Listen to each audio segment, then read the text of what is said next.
Assalamualaikum warahmatullahi wabarakatuh. Selamat siang semuanya. Udah makan semua nih? Sudah ya? Ya, sudah sholat, sudah makan siang, waktunya tidur. Ya, enggak, saya kira ini karena komplikasi, ini sesuatu yang kita harus istilahnya perhatikan betul ya. Jadi, ya kita mengenal ini laparoscopic surgery itu sebagai minimally invasive surgery. Jadi, cuma biasanya disalah mengertikan yang retensi di otak kita biasanya minimal. Ya, minimal itu terus kemudian artinya menganggap bahwa komplikasinya juga ikut-ikutan minimal. Padahal tidak, gitu ya. Jadi komplikasinya ya bisa aja komplikasi mayor juga gitu. Ya nanti saya contohkan itu kadang-kadang bisa juga nanti komplikasinya lebih mengerikan daripada laparotomi gitu. Nah, sehingga nanti ketika kita menawarkan operasi laparoskopi, kita harus fair kepada pasien. Jadi artinya ada benefit, ada risk dan complication juga gitu. Jadi nggak hanya oh Bu ini irisannya kecil saja gitu. Jadi dibandingkan kalau laparotomi irisannya besar. Nah, sementara mungkin ada hal-hal yang lain tidak kita sampaikan secara utuh pada pasien. Nah, ini kita tujuannya ini dalam sesi ini ya. Jadi selain kita mengenali komplikasi dari laparoskopi, juga yang penting adalah kita tahu bagaimana menghindarinya, atau kalau misalnya terjadi kita bisa menangani ya komplikasi yang ada. Sebisa mungkin sih menghindari gitu. Nah, ada beberapa sistematika kita kalau menganalisis atau menjelaskan mengenai komplikasi ya. Ini saya ambil salah satu sumber gitu. Jadi laparoskopi komplikasi laparoskopi itu bisa saja misalnya karena faktor posisi pasien. Kemudian bisa juga karena terkait dengan instrumen yang kita gunakan atau modalitas energi yang kita gunakan. Atau bisa juga karena metode insuflasi yang kita lakukan. Tadi saya kira sudah disampaikan ya, insuflasi ya. Kemudian bisa juga pada saat kita insersi trokar. Ini juga tadi sudah dibahas juga, nanti saya akan tinggal melanjutkan komplikasinya. Kemudian karena kita tidak klem gunting jahit, nah, gantinya dengan kita menggunakan metode electrical energy. Nah, bisa saja komplikasinya terkait dengan penggunaan energi itu. Atau bisa juga itu terkait dengan sistem organ. Sistem organ itu bisa saja di dalam rongga peritoneum ada digestive organ, bisa juga genitourinaria organ, atau mungkin dari bekas trokarnya itu terjadi herniasi. Ya. Nah, itu beberapa klasifikasi komplikasi itu. Jadi kembali lagi tadi yang kita perlu perhatikan selain kita mengenali adalah bagaimana kita bisa mencegah atau menghindari terjadinya komplikasi itu. Nah, kalau dari istilahnya literatur yang disampaikan, ya angkanya biasanya komplikasi itu relatif kecil. Ya, tetapi hati-hati ya. Jadi angka-angka ini kadang-kadang misleading, menjerumuskan. Ya. Jadi ya pertama adalah siapa yang melakukan operasi itu. Karena skill operator itu bertingkat-tingkat. Gitu. Kemudian kasus yang dikerjakan apa saja itu dari publikasi itu. Apakah kasusnya memang advance atau kasus yang sederhana saja atau campuran. Gitu. Nah, kemudian yang penting lagi ini ada rule of two. Nah, ini mungkin menarik. Jadi komplikasi itu pada satu operasi terutama laparoskopi itu bisa jadi mungkin suatu keniscayaan. Kita kadang-kadang melakukan sekian banyak operasi laparoskopi, tidak mungkin lah kalau nihil komplikasi. Jadi, nah rule of two itu gini, kalau seorang itu mengklaim, saya melakukan operasi laparoskopi sudah sekian kali misalnya gitu, berhasil sekian kali. Nah, klaim itu kita harus kritisi. Nah, rule ini mengatakan apa yang disampaikan itu kesuksesan, maka angka itu bagilah 2. Jadi artinya cenderung biasanya melebih-lebihkan apa yang kita kerjakan. Sebaliknya, kalau misalnya seorang operator gitu ya, udah terkenal misalnya gitu, mengatakan saya melakukan komplikasi setahun itu kira-kira misalnya sekian kali. Nah, angka itu kalikanlah 2. Jadi jangan dibalik gitu kan. Jadi karena cenderung biasanya seseorang itu menutup-nutupi atau mengecilkan angka kegagalannya sementara keberhasilannya itu dilebih-lebihkan. Ya itu saya kira mungkin sifat manusia begitu. Ya dokter kan manusia juga kan. Jadi artinya kita harus hati-hati gitu ya supaya kita tidak bias gitu. Nah, kemudian sebelum melakukan laparoskopi, ya penting sekali kita melakukan penapisan pasien. Jadi kalau dulu ada istilah kontraindikasi, ada kontraindikasi laparoskopi apa saja. Kemudian ada juga yang membagi kontraindikasi itu relatif dan absolut. Dulu dikatakan kalau bekas laparotomi itu nggak boleh dilaparoskopi. Gitu. Tetapi kemudian kemajuan metode-metode, kemudian pengalaman itu kemudian akan mengubah paradigma atau persepsi itu. Tetapi kita tetap harus perhatikan. Jadi apa yang kita perhatikan riwayat operasi pada abdomen gitu ya, abdominal surgery atau pelvic surgery sebelumnya. Jadi kemudian postur pasien, ini termasuk yang pasien kurus atau gemuk. Yang ekstrim-ekstrim itu potensial komplikasi. Nggak hanya gemuk saja, kurus sama juga, itu juga bahaya juga. Itu gemuk juga berisiko juga.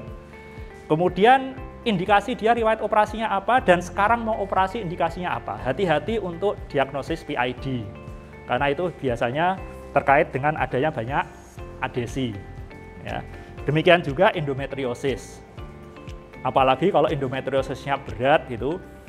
Jadi hati-hati bahwa kalau kita mendiagnosis dengan USG itu ovarian endometrioma, sebenarnya sejujurnya jarang sekali endometriosis itu dia datang sendirian. Misalnya ovarian endometrioma, katakanlah misalnya bilateral. Apa benar diagnosisnya hanya itu aja? Setelah kita lihat nanti secara visual, kita akan temukan teman-temannya yang tersembunyi. Apa saja itu? Adesinya berat. Apa itu temannya lagi? Kita temukan ternyata ada deep infiltrating endometriosis. Gitu kan? Nah, itu yang kadang-kadang tidak terdiagnosis preoperatively. Jadi kita harus memperhatikan hal-hal itu. Sehingga ya kemudian kalau kita melakukan operasi gimana? Kan kita levelnya misalnya masih pemula.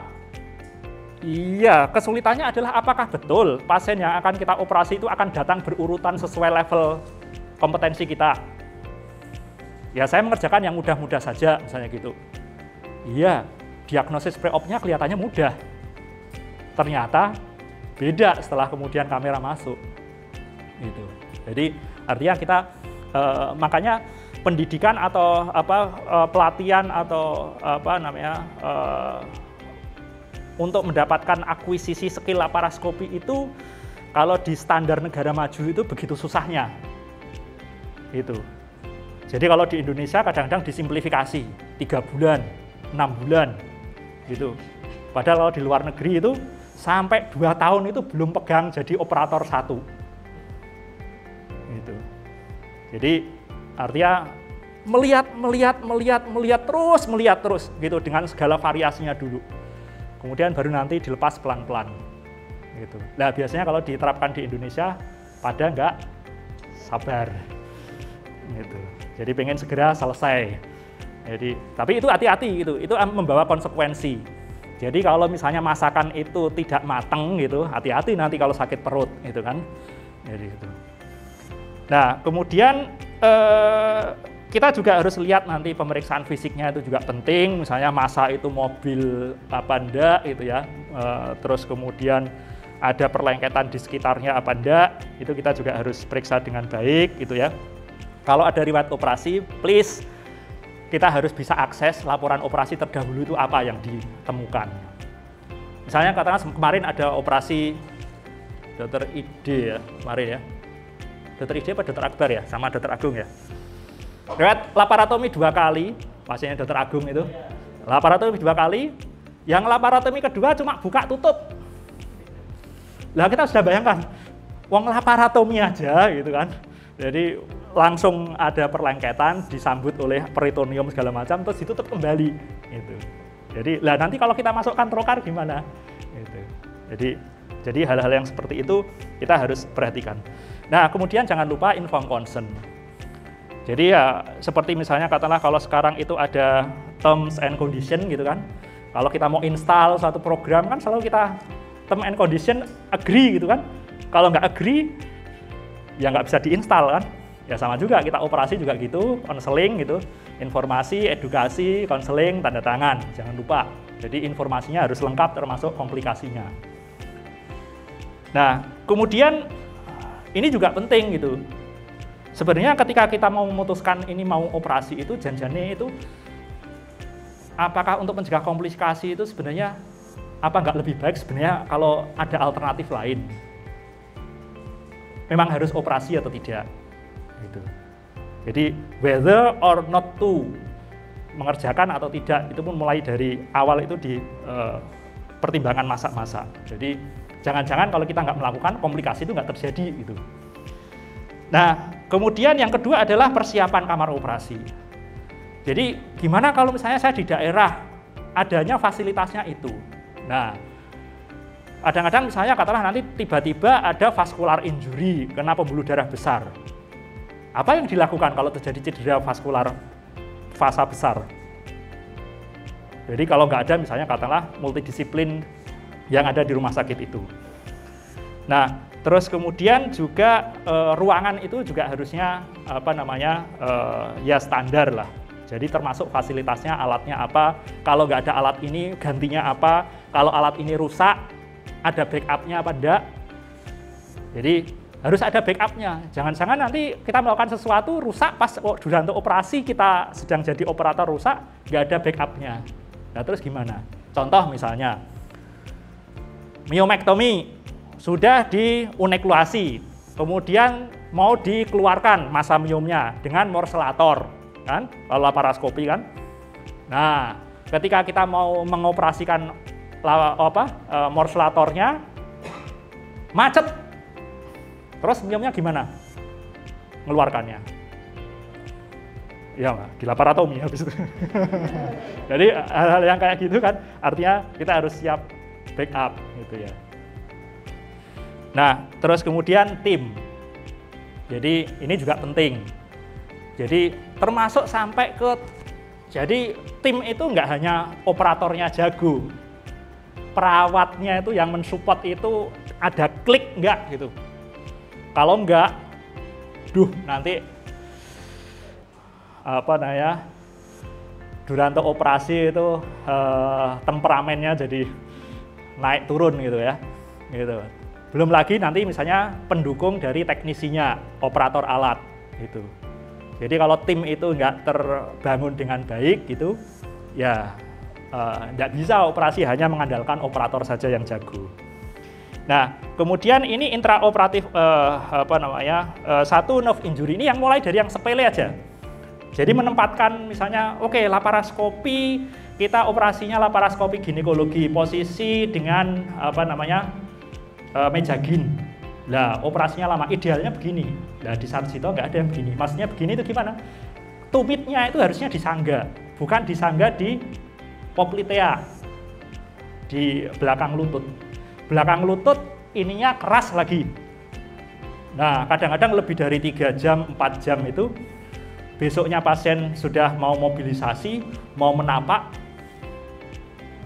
nggak bisa, karena ada cedera dari nervusnya. Itu. Jadi nanti harus fisioterapi berhari-hari. Lah operasinya harusnya besoknya pulang, tapi ternyata menjadi lama seminggu 2 minggu karena fisioterapi supaya bisa jalan dulu. Nah ini juga misalnya yang ideal itu seperti itu. Oke, terus kemudian ini biasanya injury-injury yang terkait dengan syaraf gitu ya. Jadi satu tadi sudah saya jelaskan yang di lutut, kemudian di pantat itu, kemudian di lengan. Pernah saya sekali itu operasinya baik-baik saja. Setelah pos operasi di ruangan diketahui dia fraktur. dislokasi. Dislokasi pada sendi sini. Apa hubungannya dengan operasi laparoskopi? Dislokasi di bahu. Jadi dia dipentang begini, kemudian pasiennya gemuk, bahu sama lengannya aja udah berat, posisinya begini. Gitu. Nah, operasi misalnya 3 jam segala macam. Ini dislokasi ini. Gitu. Jadi di sana. Nah, kemudian di sini juga. Jadi kan pasien itu di trend itu tilt, untilt gitu ya, Trendelenburg itu head up, head down gitu. Ya, kalau misalnya katakanlah dia nggak ada penyangganya, idealnya harusnya ada penyangganya di sini. Kalau kelihatan nggak, jadi di head down itu kadang-kadang melorot gitu. Ya, dikasih ganjel, besi, apa segala macam, kadang-kadang ya itu cedera. Nah, itu mulai dari posisi. Yang kedua, ini menyambung dengan tadi abdominal entry. Apa yang bahayanya kita masukkan jarum Veress? Jadi anatomi pasien itu tadi penting, gemuk atau kurus gitu ya. Yang paling bahaya itu kalau mengenai big vessel injury. Jadi hati-hati itu. Kita harus memperhitungkan kalau pasien kurus berarti jarak dari sini ke promontorium narrow, artinya sempit. Jadi kalau nyoblosnya kebablasan, nah bisa nyobek itu di situ. Nah, sehingga arahnya itu juga nanti akan penting. Ini pasien kurus atau gemuk, arahnya 90 derajat atau 45 derajat atau in between gitu. Nah, ini juga penting lagi. Jadi kalau masukkan jarum Veress, jangan sekali-kali Anda posisikan pasien Trendelenburg. Kalau masukkan jarum Veress dia Trendelenburg, itu Anda sudah 45 derajat jadinya 90 derajat. Karena kan dia gini. Ya, dan itu menjadi lebih dekat jarak dari dinding permukaan kulit sampai ke promontorium dan pembuluh darah di belakang. Nah, kemudian kita juga panjang pendeknya jarum Veress maupun trokar, kemudian sudut ini tadi penting gitu ya. Jadi itu harus diperhatikan, ketebalan perut dan sebagainya. Nah, kemudian juga mungkin tadi sudah diterangkan barangkali ada entry tempat lain gitu ya, alternatifnya, nggak hanya di umbilikus tapi ada misalnya katakanlah titik Palmer, ada titik yang daerah sini apa namanya, kebalikannya Palmer, ya Li Huang Point gitu. Jadi kita harus perhatikan. Kemudian ini juga, nah ini juga nanti kalau itu umbilikus, Anda bayangkan umbilikus. Kalau pasien itu gemuk, Anda masukkannya subumbilikus, infraumbilikus ya. Infraumbilikus itu berarti di garis A ya. Garis A itu infraumbilikus. Kemudian posisinya 45 derajat. Pasiennya gemuk. Untuk menembus ini, Veress-nya nggak nyampe. Nah, tas itu masukkan gas, yang terjadi maka gas itu masuk di peritoneum. Itu. Ya, beda kalau misalnya, atau ini paling pendek sebaliknya. Kalau infraumbilikus tegak lurus terhadap dinding perut, maka itu adalah diameter atau jarak paling pendek. Sebaliknya, jarak paling panjang itu adalah kalau infraumbilikus arahnya miring. Ya. Apalagi kalau pasien gemuk. Nah, ini kalau misalnya kita masukkan teleskop, melihat gambar ini ada istilahnya spider web appearance. Itu berarti kita masuknya masih di peritoneal, ya. Jadi emfisema. Jadi karena dia diisi gas, maka dia menjadi jaringan longgarnya jadi semakin longgar. Ya. Nah, kalau lihat gambar ini berarti itu Anda belum bisa menembus sampai ke peritoneum. Nah, kemudian ini kalau sudah masuk teleskop, sebelum melakukan apapun, pertama yang dilakukan adalah inspeksi terhadap tadi Anda masukkan Veress sama trokar itu membuat cedera apa enggak. Sebelum nanti mau kistektomi, mau myomektomi, mau adesolisis, pertama adalah inspeksi dulu. Gitu. Jangan nanti ditunda-tunda ternyata kita tidak melihat ada cedera. Kemudian jangan lupa kalau sudah kita mau melakukan yang trokar sekunder itu selalu dengan laparoskopi, dengan visualisasi. Jadi nggak boleh blind lagi. Blind hanya untuk yang pertama saja. Nah, ini contoh-contoh cedera.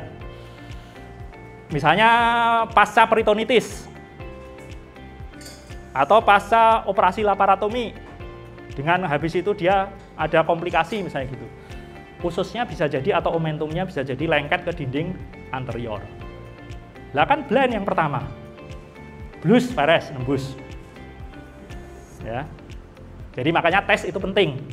Jadi ada aspiration test, kalau diaspirasi warnanya rada kuning kehijauan. Ya, itu pertanda buruk. Ya. Nah, kemudian kalau kemudian masukkan trokar, ini tadi ada usus yang adesi ke dinding anterior. Kadang-kadang pada saat operasi diketahui, kadang-kadang enggak. Lah enggaknya gimana? Lah kan tembus dia. Usus halus di situ nempel, tembus usus, nyate usus keluar dari ususnya sekalian. Terus habis itu trokarnya berarti kan sudah nembus ini. Kemudian teleskop masuk. Teleskop kan dilihat kan ujung teleskop sana. Teleskopnya pun sebenarnya itu masuk ke usus. Ya, jadi kayak gini jadinya. Ya ini terus kemudian jadinya kayak gini. Bisa bayangkan ya. Nah ini kadang-kadang unrecognized injury. Ya, jadi bahaya. Ya ini ya beberapa itu misalnya cedera gitu. Kadang-kadang itu bisa terdeteksi. Lah yang repot kalau tidak terdeteksi. Jadi ini pada bowel injury ya.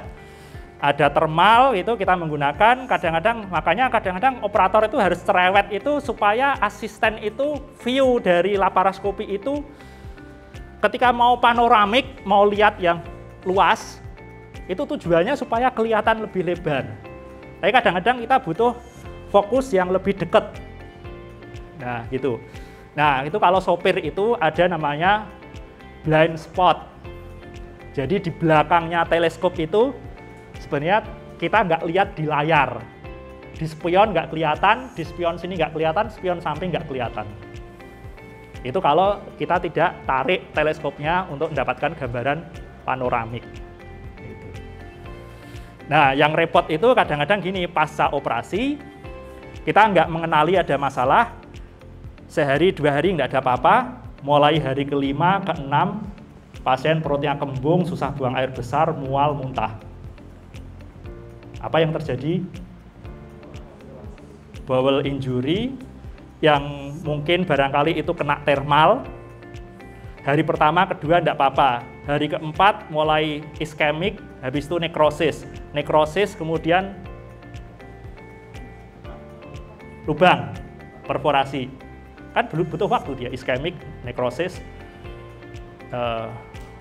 jebol. Nah, mulai isi dalam ususnya keluar ke peritonium.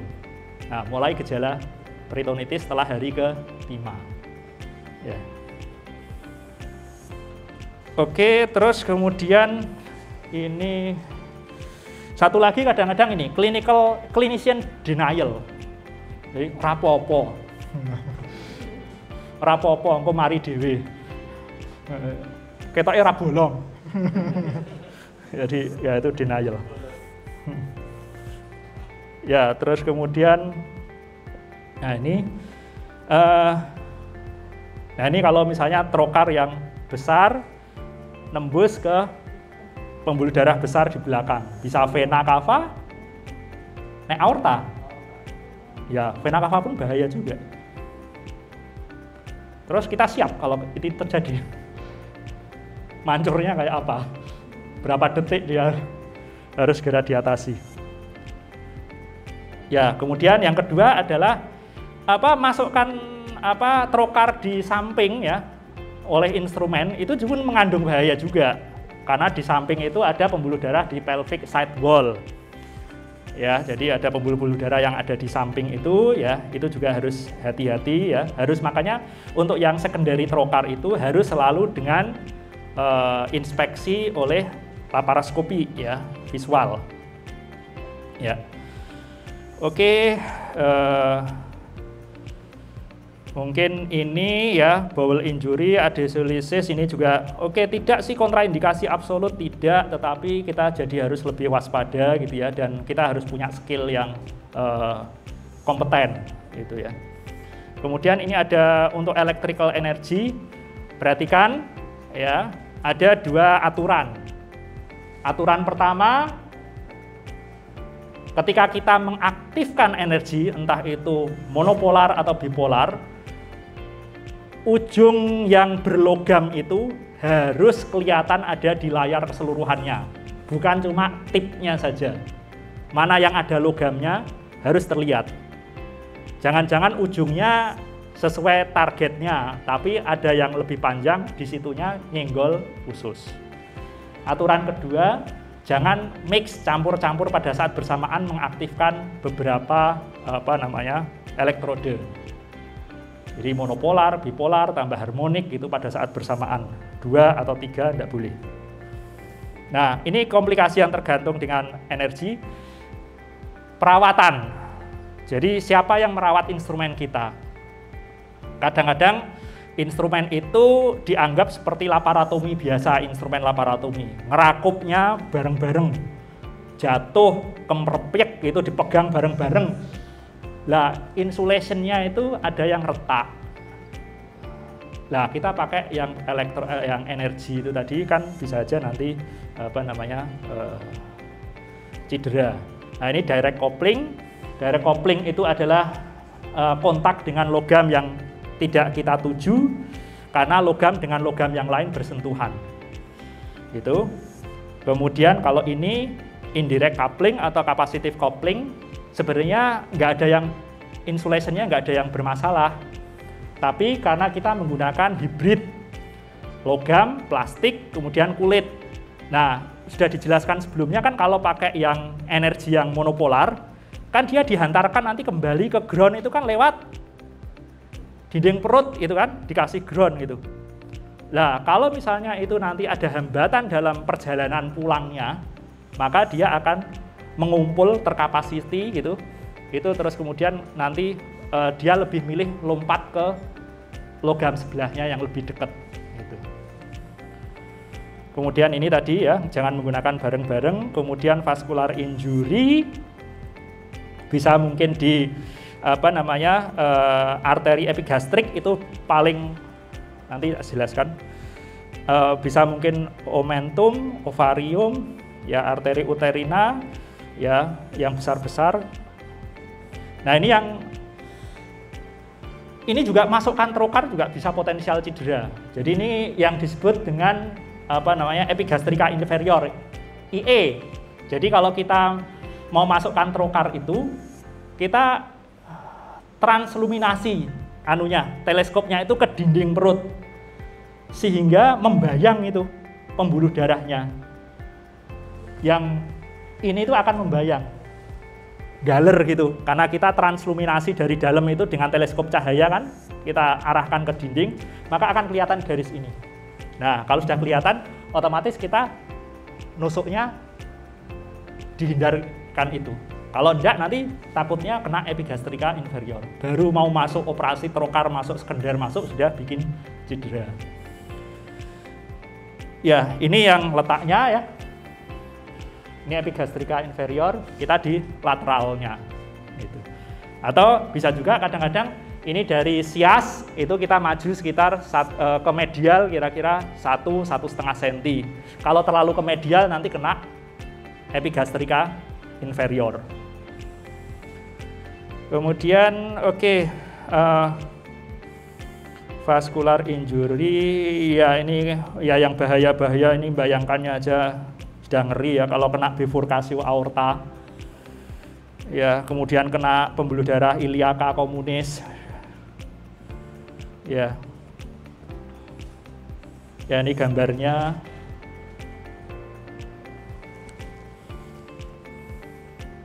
Kemudian cedera yang lain adalah genitourinary. Jadi ya walaupun ini jarang tapi bisa aja terjadi karena dari lateral misalnya gitu kebablasan gitu, dan belum dipasang, terutama belum dipasang kateter, belum dikosongkan kandung kemihnya. Jadi itu wajib, itu kandung kemih harus dikosongkan dulu. Itu. Kemudian ya ini kalau bladernya kena, itu bisa kita, kalau ragu-ragu bisa dites dengan methylene blue dari dalamnya bladder. Nanti dilihat dari peritoneal cavity, kalau kelihatan birunya itu merembes di situ berarti bocor. Kemudian, nah kalau lebar ya, kadang-kadang pada saat eksisi itu kebablasan gitu. Ya. Ini kasus di sini.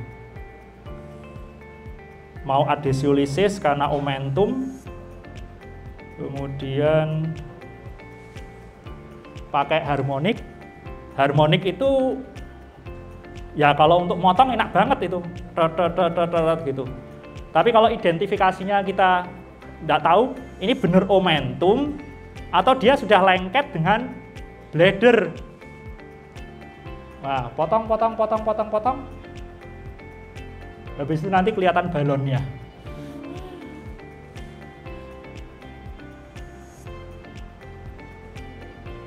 Nah, ini masih belum kelihatan, itu ternyata sudah bolong di situ. Nah, dikira itu masih lanjutan dari omentum ini. Nah, itu.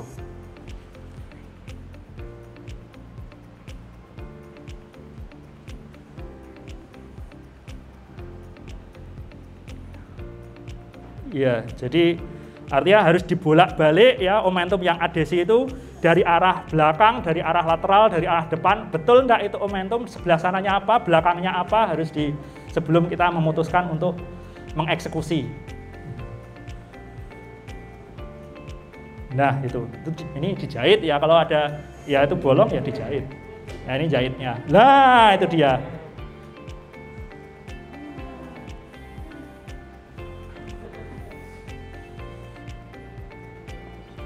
Lebar gitu ya. Ya. Nah, ini sonde. Kadang-kadang mungkin tindakan yang sederhana, hanya mau sterilisasi tuba, pasang uterus manipulator gitu ya, pakainya sonde gitu, blus gitu kan, perforasi uterus.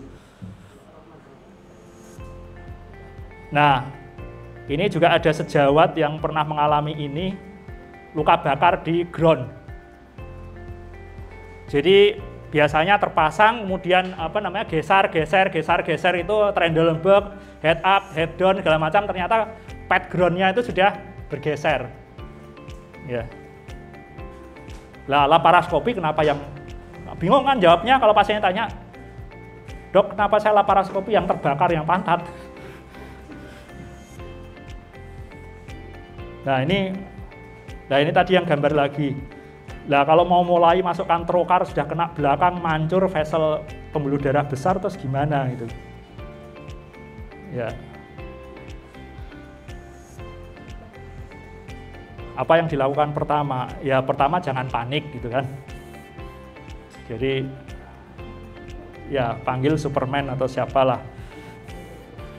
Ya, nah itu kita harus, ya itu tadi tim gitu. Jadi ya kadang-kadang kalau sudah seperti itu nggak objektif lagi, kita mikirnya udah kalut gitu kan. Ya disitulah kita butuh kolega. Kemudian ya kita harus segera menyadari, mampu nggak nangani komplikasi ini? Kalau saya teruskan sendiri kira-kira membahayakan pasien enggak? Saya perlu panggil orang lain enggak? Itu harus diputuskan. Gitu. Ya, jadi makanya prosedur sign in, time out, sign out itu penting gitu ya. Artinya kalau dalam laparoskopi apa? Sign in-nya, koagulasinya itu dites dulu sebelum operasi. Nah, bayangkan terjadi perdarahan, koagulasinya macet. Suction irigasinya macet enggak? Kita punya backup enggak? Kan sering kali ya dokter ide ya, kita irigasinya macet, tapi kita punya 2. Itu ya, ambil yang backupnya. Lah kalau kita punya cuma 1, perdarahan, irigasinya gimana? Gitu. Nah, kemudian antisipasi protokolnya harus ada, gimana caranya menghentikan perdarahan, kita bagaimana multidisiplin tim gitu ya. Kemudian akses bleedingnya kalau perlu ya kita punya ahli pembuluh darah gitu ya. Dan pada akhirnya apa yang kita bisa lakukan ya latihan dan latihan itu. Nah, ini ada tradisional konsep untuk learning curve. Secara umum learning curve ini begini. Kita butuh waktu, ini jumlah kasus. Dengan berjalannya waktu, kita melakukan semakin banyak frekuensi, maka skill kita meningkat. Ini yang tradisional. Kemudian nanti jadi cepat, tapi nanti ada mulai melambat. Ya, dengan demikian kemungkinan terjadi komplikasi juga seiring dengan waktu, semakin banyak kita mengerjakan juga komplikasi akan semakin turun. Tapi apa selalu seperti itu? Ya, kadang-kadang komplikasinya masih saja terjadi. Naik turun. Kemudian yang kita idealkan kita semakin mahir gitu, kadang-kadang enggak, malah justru menurun. Untuk bangun lagi butuh effort lebih besar lagi. Ya. Nah, ada yang polanya seperti ini, ada orang itu pembelajar cepat, skillnya cepat, bakatnya ada di laparoskopi, ada yang stasioner. Ya, begitu-begitu saja gitu ya. Ya ini saya ambil dari jurnal gitu. Jadi mau naik turun lagi gitu kan. Jadi seperti kalau kita main game gitu, ada level 1, level 2, level 3 gitu ya. Level 1 mau naik level 2, oke, kita berarti harus menaikkan kompetensi, kemudian juga kesulitan operasinya semakin tinggi. Naik ke level atasnya, kita semakin kompeten untuk yang derajat yang lebih berat gitu. Tapi kalau kita nggak menghadapi yang lebih sulit, ya berarti ada selalu di level 1. Oke, saya kira itu. Jadi ini banyak keuntungannya dari minimally invasive surgery, tapi bukan berarti tanpa risiko dan komplikasi. Oke, kemudian kita harus bisa mengidentifikasi dan mencegahnya. Ya, ini ada banyak buku bacaan, pertimbangan nanti. Jadi prevensi jauh lebih baik dibandingkan kita mengatasi masalah dalam komplikasi. Ya, apakah seorang ahli laparoskopi? Tidak pernah, belum tentu. Kalau kita mau menemukan seorang ahli laparoskopi tanpa komplikasi, mungkin hampir nggak pernah ada. Kecuali dia nggak pernah melakukan apa-apa, berarti nggak pernah mendapatkan komplikasi. Jadi seorang operator yang baik itu ya dia kalau mendapatkan masalah bisa menangani itu ya, syukur-syukur bisa mencegah terjadinya masalah. Kemudian nah sebaliknya ya, operator yang nggak baik itu ya ignore gitu ya. Jadi tadi ya menyalahkan pihak lain gitu ya. Alatnya jelek, ininya jelek, asistennya nggak membantu, timnya segala macam, ya macam-macam lah gitu. Tapi nggak pernah belajar untuk meningkatkan kompetensi. Ya, terima kasih.